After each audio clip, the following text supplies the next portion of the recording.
of that letter should be present in the subject.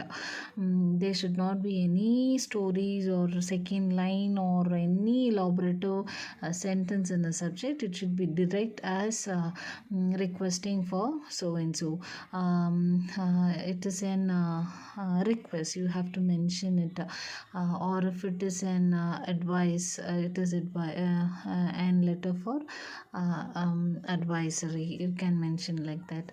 And the next one is the body of the letter. The body of the letter is very important, that you have to go straight to the content what you have to say, but you have to make sure that those body of letters is having that much of sense of mannerisms and a very great gratituded words, and the opponent or the reader of the letter should not feel any offensive kind of words from your side.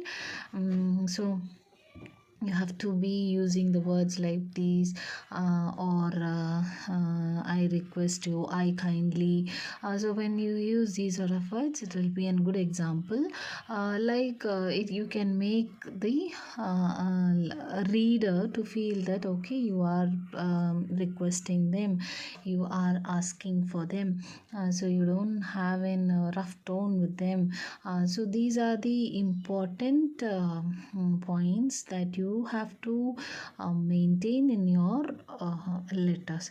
And the next one is the thanking you part. Okay, you have to thank the people to thank the person whom you are writing the letter. And the last one is yours sincerely or yours truly, yours obediently. So we used to go with these sort of words. So I have seen some of my students used to write yours with apostrophe s. So that is a very big mistake, that you should not do that in a letter writing.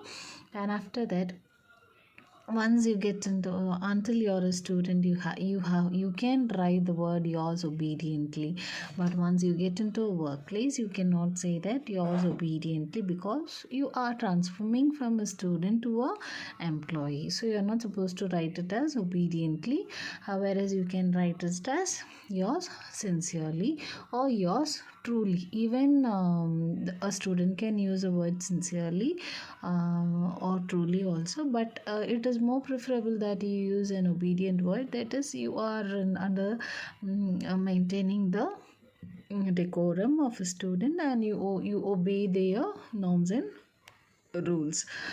So these are the points to be remembered when you write a letter. And the next thing is writing letter, and the body of the letter writing is very important, as I mentioned in the previous points. I used to I can say that I am a person who writes letter in a very good format, because I don't make mistakes. I'll be very clear, I'll be very well prepared, but there was days that I even don't know to write a letter.